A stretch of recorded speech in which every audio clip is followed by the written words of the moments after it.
When the Honda Ridgeline first came into the roadshow stable as a long-term tester last year, I was the first one to scoff. That is not a truck, that is a Pilot with a bed.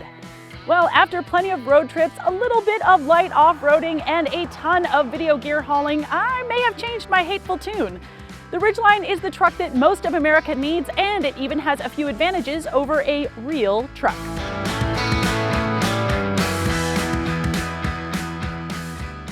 By and large, the Ridgeline functions like a truck, and the roadshow video crew love the access to the large, flat bed for hauling video gear. We use the lockable storage cubby to hide things out of sight while filming in sketchy neighborhoods, and we even use the in-bed audio system for some righteous tunes during lunch breaks. Having the Ridgeline meant that we could get some killer car-to-car shots. Don't worry, Mom, my producer was safely secured to the bed. The production team was not so pleased with entry into the rear seat. The small opening angle meant that it was harder to load in some of the bigger gear. And while the tailgate can open two ways, the crew mostly used it traditionally, even when using the vertical function would allow easy access to the extra storage. Some habits just die hard, I guess.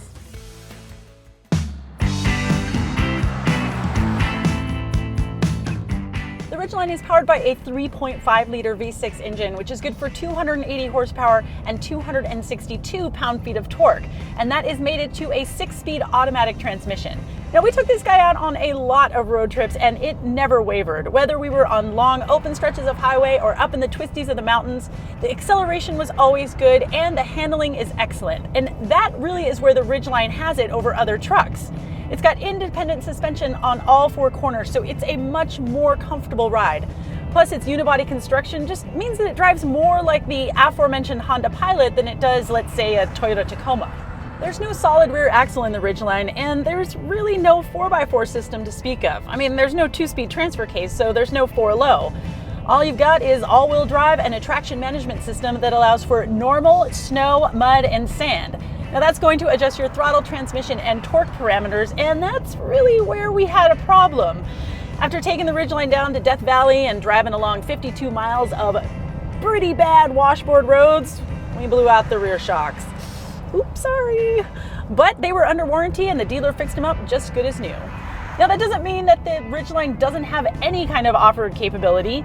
In 2016, it took the win in the crossover class in the Rebel Rally after having driven 1,200 miles all off-road through sand, silt, rocks, and dunes. So there is something there. Over the year, we drove about 12,200 miles in the Ridgeline, and we got a combined fuel rating of 21.9. That's better than the EPA combined rating of just 21. I've got a payload of 1,500 pounds and towing of 5,000 pounds. It might not sound like a lot, but it's enough to throw some gas and tires into the bed and tow my race car to the racetrack. So over the year, I've grown to appreciate the little Ridgeline, but it doesn't seem like its popularity is up to snuff. It's not selling as well as a Toyota Tacoma or even the Chevy Colorado, and that's really a pity. I mean, most people don't come anywhere near maximizing the potential of their 4x4, so why not just get something that's a little bit more comfortable? While 2017 has come and gone, I don't anticipate many changes to the 2018 Honda Ridgeline. Prices start at about $30,000 for a base two-wheel drive, but for all-wheel drive, that jumps up to $35,000. And our tester here, which is almost top of the line, that's $41,470. Now, that's a lot for a truck that doesn't even have a real 4x4 system. Still, it's about the same price as a Honda Pilot, and after all, it's pretty much what the Ridgeline is.